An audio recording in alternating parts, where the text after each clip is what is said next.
کی دعوت ہے۔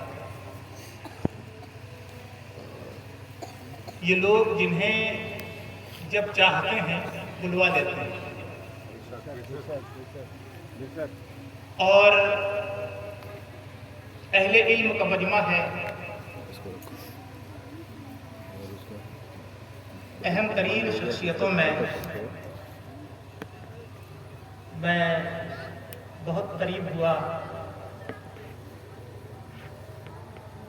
حضرت صوفی نواز صاحب سے، جن کی نوازشیں چند لمحے کی گفتگو میں اولیاء کرام کے حوالے سے اور پھر آپ کے علمی کارنامے الحمدللہ جو میرے دل میں جگہ بنا رکھی ہے۔ قرآن کریم کی جس آیت مبارکہ کو میں نے اپنی گفتگو کا موضوع بنایا ہے، اکثر آراز کی خطبہ گفتگو کا موضوع بناتے ہیں، اس پر کسی ایک شخصیت پہ گفتگو نہیں کروں گا، بلکہ اس کے پس منظر میں غور طلب بات یہ ہے کہ رب ذوالجلال نے اپنے محبوبین کی شان جب بیان کرنا مقصود ہوا تو قرآن میں منفرد انداز میں بیان کیا۔ ولیوں کی شان جب بیان کرنی ہوئی اس کو تھوڑا سا گھماؤ تو لا خوف علیہم ولا هم یحزنون سے پہلے دو تاکید کے جملے لگائے گئے۔ پہلے تو خبردار کر دیا، جب خبردار کہہ دیا تو پھر بے شک کی ضرورت ہی نہیں تھی، کوئی بڑی اہم چیز ہی ہے، اور جب بے شک کر دیا تو جس میں رب کہے جسے بے شک، پھر اس میں شک کی تو کوئی گنجائش نہیں، مگر رب کے بے شک کہنے پر بھی شک کرنے والے پیدا ہوں گے۔ اللہ عالم الغیب بشہادہ ہے، اس لیے اس نے پہلے خبردار کہہ دیا، خبردار میں کر دیا تھا کہ جب میں بے شک ہوں اس میں شک کرنے والوں کی طرف نہ جانا، خبردار بے شک اللہ کے ولیوں کو نہ خوف ہے اور اس میں ملال ہے۔ لیکن ایک بات غور کرنے کی ہے، رب ذوالجلال سے لگا رہا ہے خبردار، ساودھان، تو اس جگہ پہ لکھا ہوتا ہے جہاں کوئی خطرہ ہو۔ اپنے محبوبین کی شان بیان کرتا ہے، وہ بے خوف ہے، خبردار ہمیں کر رہا ہے، تو کیا ان سے کوئی خطرہ ہے؟ وہ تو خطرات کو ٹالنے والے لوگ ہیں، اب لگ جائے گا۔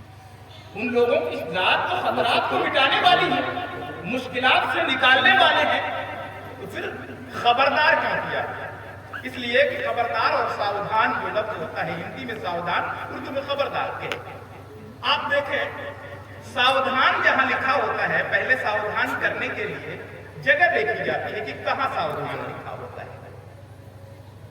اگزامپل کے طور پہ ایک ایسا موڑ ہو جہاں آپ بے خیالی میں مڑیں گے، یا تو کھائی میں جائیں گے یا تو ایکسیڈنٹ کا خطرہ ہے، تو لکھ دیتے ہیں ساودھان درگھٹنا باہل چھیتر، یعنی ساودھان پہلے سے کر دیا جاتا ہے کہ آگے یہ خطرہ ہے۔ یا دوسرا ٹرانسفارمر لگا ہوتا ہے، اس پہ ایک چھوٹا سا بورڈ لگا دیتے ہیں، اس پہ ساودھان لکھ دیتے ہیں، ڈینجرس لکھ دیتے ہیں، کٹ کا نشان بنا دیتے ہیں۔ اس سے بات سمجھ میں آتی ہے کہ اس میں ہائی ٹینشن پاور ہے، اس میں اگر ہم بے احتیاطی کے ساتھ اس کے ساتھ ہماری ملاقات ہوئی تو ہمارا کباڑا کر دے گا، یہ اڑا دے گا ہمیں، اس لیے ساودھان لکھا ہوتا ہے۔ ایسی جگہ جہاں خطرات کے اندیشے ہوں، اسکول کی گاڑی کے پیچھے ساودھان لکھا ہوتا ہے، آگے ایمبولینس کے تو آگے ایمبولینس لکھا اور پیچھے بھی ہوتا ہے، مگر اسکول گاڑی پہ آگے ساودھان نہیں لکھا ہوتا ہے، اسکول کی بس کے پیچھے ساودھان لکھا رہتا ہے۔ کیوں؟ اس لیے کہ بچے لاخوفن ہیں، ان کا گھر آئے گا، وہ اتریں گے چلے جائیں گے، ایکسیڈنٹ ہم کر سکتے ہیں اگر خبرداری کے ساتھ میں گئے، تو پیچھے ساودھان لکھا ہوتا ہے۔ تو ساودھانی کرنے کا معاملہ یہ ہے کہ ساودھان ہمیں رہنا ہے۔ اگر ہم ساودھان نہیں رہے، ٹرانسفارمر کا کچھ نہیں بگڑے گا، اگر ہم اس سے الجھ جائیں تو ہمارا بگڑ جائے گا، روڈ کا کچھ نہیں بگڑنا ہے، ہم انلمٹ چلیں گے، نقصان ہمارا ہوگا۔ تو اس اعتبار سے نقصان سے بچنے کے لیے جس کا نقصان ہوتا ہے اسے ساودھان کیا جاتا ہے۔ تو یہاں کیا نقصان ہونا ہے؟ اس کی مثال جو میں نے ایک مثال سے آپ سمجھ لیں،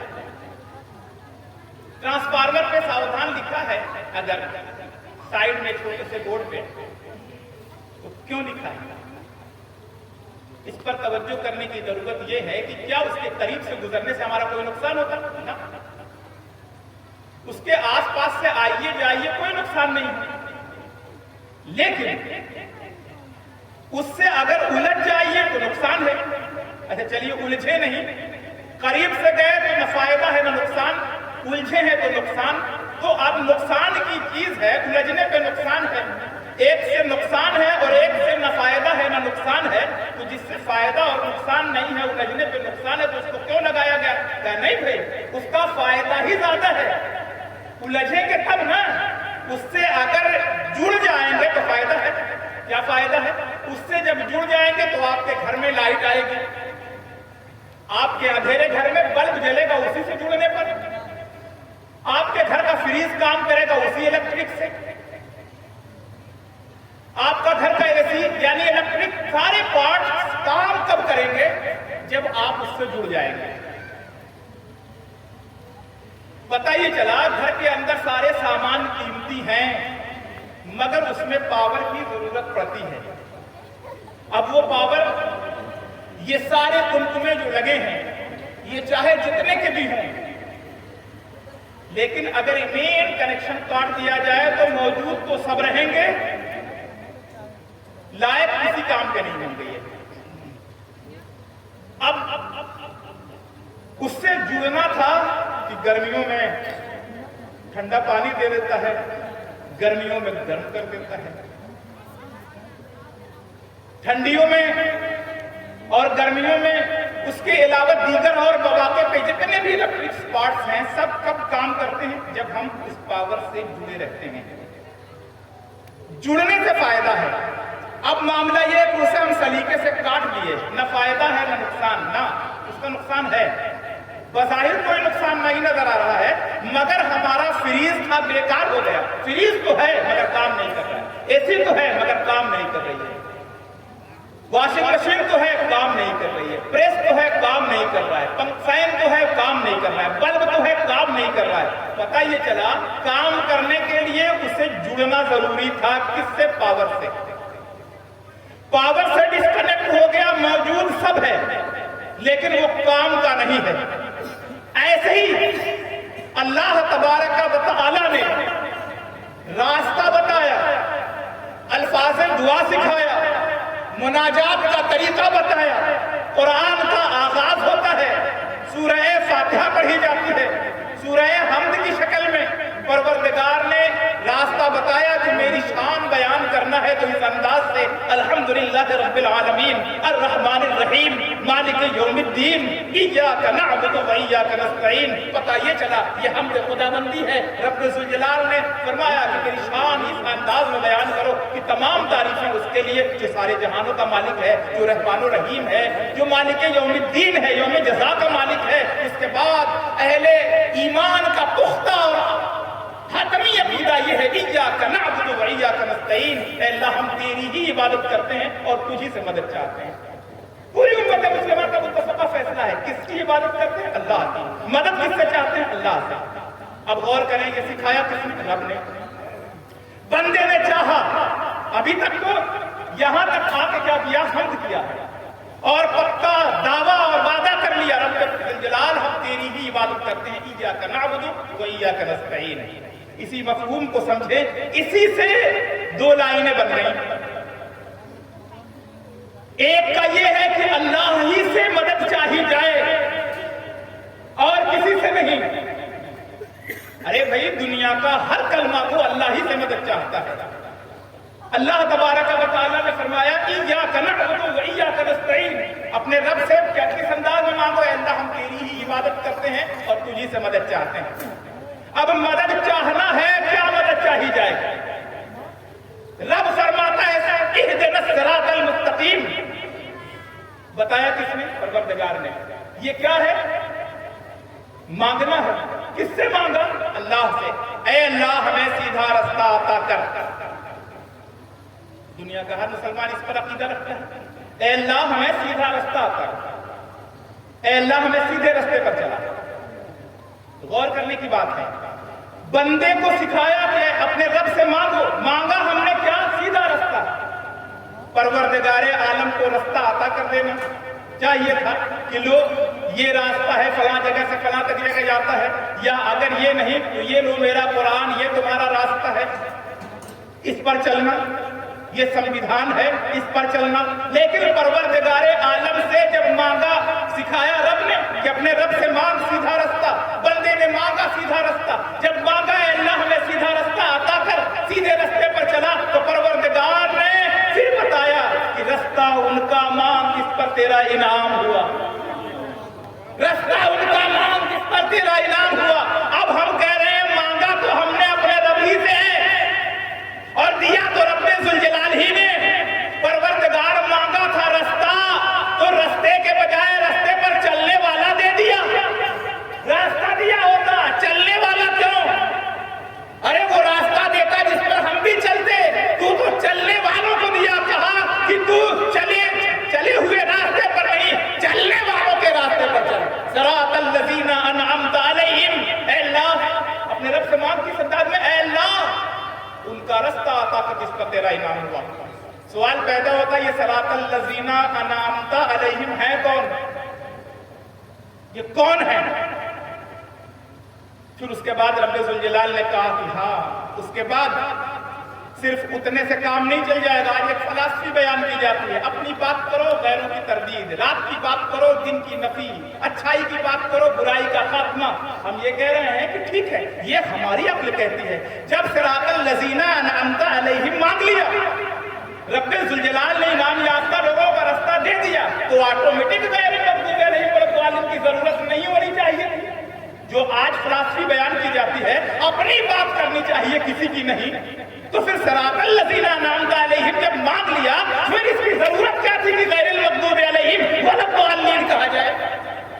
پتہ یہ چلا صراط الذین انعمت علیہم کی پیروکاری اسی وقت ہوگی جب غیر المغضوب علیہم ولا الضالین سے اجتناب ہوگا، جب ان سے پرہیز ہوگا۔ راہ بھٹکے ہوئے لوگوں کے راستے سے ہم جب کنارے ہوں گے تب ہدایت ملے گی۔ ہدایت ڈھونڈنے کے لیے پہلے یہ ڈیسائیڈ کرنا ہوگا کہ صراط الذین انعمت علیہم کون ہے اور غیر المغضوب علیہم ولا الضالین کون ہے۔ مانگا تھا رب سے ایک سیدھا رستہ، اور چلنے والے دو پتے بتائے گئے، چلنے والوں کے دو پتے بتائے گئے۔ ایک پتہ یہ کہ صراط الذین انعمت علیہم جن پر چلنا ہے، ایک پتہ یہ ہے کہ چلنے والے ایک اور ہیں، مگر وہ راہ بھٹکے ہوئے گمراہ لوگ ہیں، ان کے رستے سے بچنا ہے، جنہیں قرآن کہتا ہے غیر المغضوب علیہم ولا الضالین۔ اے اللہ ان کے رستے سے بچا جس پر تیرا قہر و غضب ہوا، جو راہ بھٹکے ہوئے گمراہوں کا راستہ ہے۔ تو گویا اب نظریاتی معاملات میں ہم وہاں پہنچے، پروردگار یہ صراط الذین انعمت علیہم کون ہیں، کس پر تیرا انعام ہوا، کس پر تیرا انعام ہوا؟ جو کروڑ پتی ارب پتی ہیں اس پہ ہوا، جو بڑے بڑے بینکوں کے مالک ہیں اس پر تیرا انعام ہوا، جو عالیشان کاروں میں گھومتے ہیں اور بہترین بنگلوں میں رہتے ہیں اس پر تیرا انعام ہوا۔ انعام کس پر ہوا؟ ظاہر سی بات ہے جو ترقی یافتہ نظر آئے گا وہی انعام یافتہ ہوگا۔ قرآن کہتا ہے الجھنے کی ضرورت نہیں، انعمت علیہم وہ ہے، انعمت علیہم وہ ہے جس کی سوچی ہم عطا کر دیں گے۔ قرآن میں پڑھتے جاؤ، قرآن کو پڑھے جا رہے ہیں، آگے بڑھتے جا رہے ہیں، آگے بڑھتے جا رہے ہیں۔ قرآن کریم کی ایک آیت نے کہا بے چینی و اضطراب کی حالت میں تم صراط الذین انعمت علیہم کی تلاش میں ہو، آؤ قرآن ہی ہے جو یضل بہ کثیرا ویہدی بہ کثیرا کا پیغام دیتا ہے۔ اسی سے ہدایت ملنے والی بھی ہے، اسی سے گمراہ ہونے والے بھی لوگ ہیں۔ تم ہدایت کی جستجو میں ہے، تمہیں صراط الذین انعمت علیہم چاہیے تو لو صراط الذین انعمت علیہم کون ہے؟ قرآن کہتا انعم اللہ علیہم، نظر جا کے رک گئی، اللہ کا انعام جن پر ہوا وہ کون ہے؟ من النبیین والصدیقین والشہداء والصالحین وحسن اولئک رفیقا۔ وہ نبیین ہیں، صدیقین ہیں، شہداء ہیں، صالحین ہیں، اللہ کی بارگاہ کے برگزیدہ بندے۔ فہرست دے دی، کس نے دی؟ رب العالمین نے. مانگا کس سے؟ رب سے. جب رب سے مانگا اور رب نے عطا کیا تو بندگی کی شان یہی ہے کہ رب کی عطا کردہ چیزوں کو ایکسپٹ کرے. یہی ایمان کا تقاضا ہے. یہی ہے ایمان ہمارا. رب العالمین نے جب عطا کر دیا ان کے راستے پر چلو. ایگزامپل کے طور پر یوں سمجھ لیں کہ میں آپ کے شہر میں آیا, اب یہاں سے مجھے واپس جانا ہے. میں بڑا پریشان ہوا کہ یار میں کیسے جاؤں گا. رات بھی اندھیری ہے اور آپ جو راستہ بتا رہے ہیں کہ یہ آسان پڑے گا, وہ راستہ میں نے دیکھا نہیں ہے, تو راستہ بتا دیجئے. اب راستہ بتا دیجئے. آپ نے سوچا یار درجنوں موڑ ہیں, ان کو بتاؤں گا یہ بھٹک جائیں گے. آپ مخلصانہ طریقہ کار یہ اپنا لیں گے کہ صوفی دلنواز صاحب جا رہے ہیں, ان کی گاڑی کے پیچھے آپ لگا دیجئے. کیا مطلب؟ ہم نے آپ سے راستہ پوچھا, آپ نے ان کے پیچھے لگا دیا. کیوں لگا دیا؟ آسانی یہ ہے کہ اب مجھے راستہ نہیں دیکھنا ہے, مجھے انہیں دیکھنا ہے. کیوں دیکھنا ہے؟ کہ اس راستے پہ چلے ہوئے ہیں. پروردگار سے جب صراط المستقیم پوچھا, صراط مستقیم کا پتہ مانگا, اے اللہ اس راستے پر چلا, تو رب ذوالجلال نے اس بارگاہ, اپنی بارگاہ کے ان انعام یافتہ لوگوں کو دے دیا کہ اگر تمہیں صراط مستقیم چاہیے تو نبیین کا راستہ, صدیقین کا راستہ, شہداء کا راستہ, صالحین کا راستہ, اپنی بارگاہ کے برگزیدہ بندوں کو کہا کہ ان کا راستہ اپنا لو, یہی تمہارے لیے صراط مستقیم کا پتہ ہے. اب سمجھ میں یہاں سے بات آ گئی. سمجھ میں غور طلب بات یہی ہے کہ یہ بات آ گئی. اب ایک ساتھ کی یہ بیان کی جاتی ہے کہ اللہ کے بندے سب ہیں, تو بندگی کی شان میں وہی کلمہ ان کا, وہی کلمہ ہمارا, وہی قرآن ان کے پاس, وہی قرآن ہمارے پاس, وہی رسول ان کے, وہی رسول ہمارے, وہی خدا ان کا, وہی خدا ہمارا.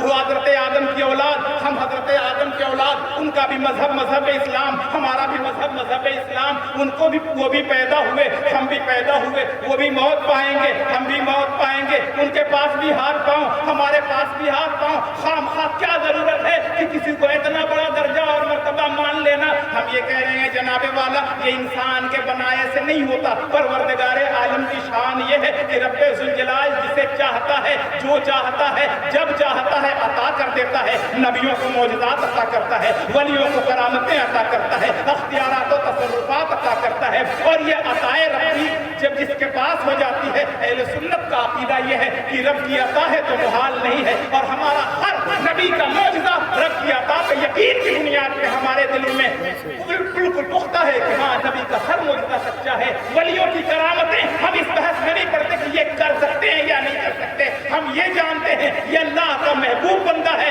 رب انہیں عطا کر دے تو کون ہے جو چھین سکتا ہے. اب پھر فیصلہ آتا ہے کہ کیا اللہ تبارک و تعالیٰ کے محبوبین کے لیے الگ قانون ہے؟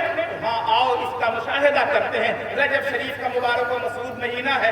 ضمناً میں سوچتا ہوں کہ وہ بات آ ہی جائے. آقا کریم علیہ السلام سفر معراج میں گئے. معراج کے موضوع پر گفتگو کی جائے تو ایک الگ موضوع ہے. اب آپ ذرا غور کریں کہ حضور جب مسجد حرام سے مسجد اقصی جو نص قطعی سے ثابت ہے, اگر اس کا انکار کرتا ہے تو انسان خارج اسلام ہو جاتا ہے. حضور کی معراج کا اگر مسجد حرام سے مسجد اقصی تک کا اگر انکار کرے تو وہ ڈائریکٹ قرآن ہی کا انکار ہو جائے گا نا. سبحان الذی اسری بعبدہ لیلا من المسجد الحرام الی المسجد الاقصی. اب سمجھ میں آتی ہے بات. اب مسجد اقصی تک حضور کی سیر کرائی گئی.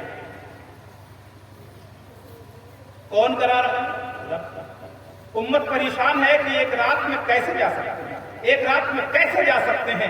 اور ہم پریشان بالکل نہیں ہیں, اس لیے کہ رب کہتا ہے پاکی ہے اس کے لیے جو لے گئی. ہم لے جانے والے کو دیکھ رہے ہیں, یہ جانے والے میں الجھے ہیں. ہم لے جانے والے کو دیکھ رہے ہیں. تو توحید جس کی مکمل ہوگی وہ رسالت کا مضبوط علمبردار بنے گا اور رسالت کا نعرہ بلند کرنے والا ہوگا. اس لیے کہ توحید میں پختہ یقین ہے. جس کی توحید ہاتھ سے جاتی ہے اس کی رسالت لی جاتی ہے. اس کے ذمے سے ولایت کے تمام اختیارات و تصرفات پہ اس کی جو نظریں ہوتی ہیں وہ خام تلاش کرنے کے لیے لگی رہتی ہیں. اللہ اکبر, اللہ اکبر, یا رسول اللہ زندہ باد. اب آپ غور کریں, حضور سفر معراج میں نکلے مسجد حرام سے مسجد اقصی